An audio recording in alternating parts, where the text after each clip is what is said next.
నేరెళ్లలో జరిగిన దాష్టికానికి సిగ్గుతో తలదించుకోవాలని అప్పుడు పాలించిన వారి కుటుంబంలో ఒక సభ్యురాలిగా ఉన్న తాను బాధితులను క్షమాపణ కోరుతున్నానని తెలంగాణ రక్షణ సేన చీఫ్ కల్వకుంట్ల కవిత తెలిపారు.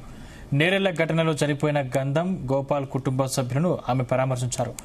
కొందరి ధనదాహం కోసం ఎంతో మంది ప్రాణాలు కోల్పోయేలా చేశారని, ఇసుక లారీల కారణంగా ఒక బిడ్డ ప్రాణం పోతే ఇక్కడి ప్రజలు ఆందోళన చేశారని, దానికే వాళ్లపై పోలీసుల దాష్టికం చేశారని ఆరోపించారు.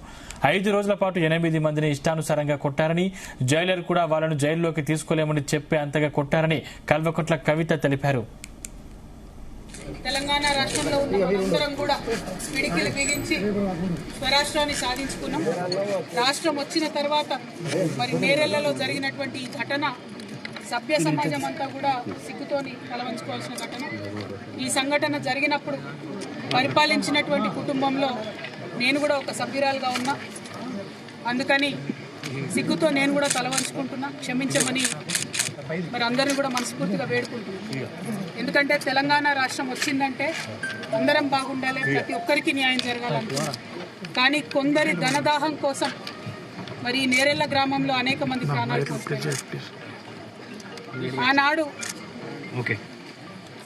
ఒక బిడ్డ ప్రాణం కోల్పోతే ఊరంతా కూడా కోపానికి వచ్చి మరి ఆవేశంగా రాస్తారోకో చేయడం, అట్లాంటి కార్యక్రమాలు చేసినప్పుడు పోలీసులంతా కూడా దాష్టికాన్ని చేయడం మొత్తం అందరం కూడా గమనించాం.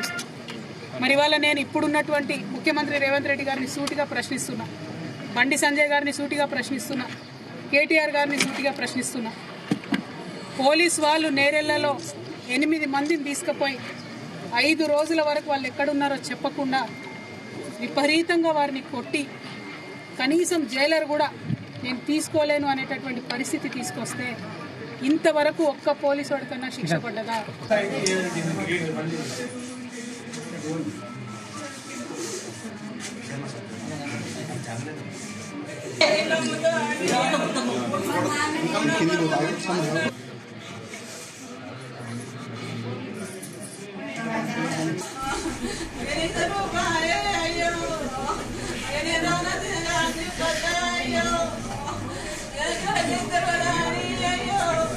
Thank you.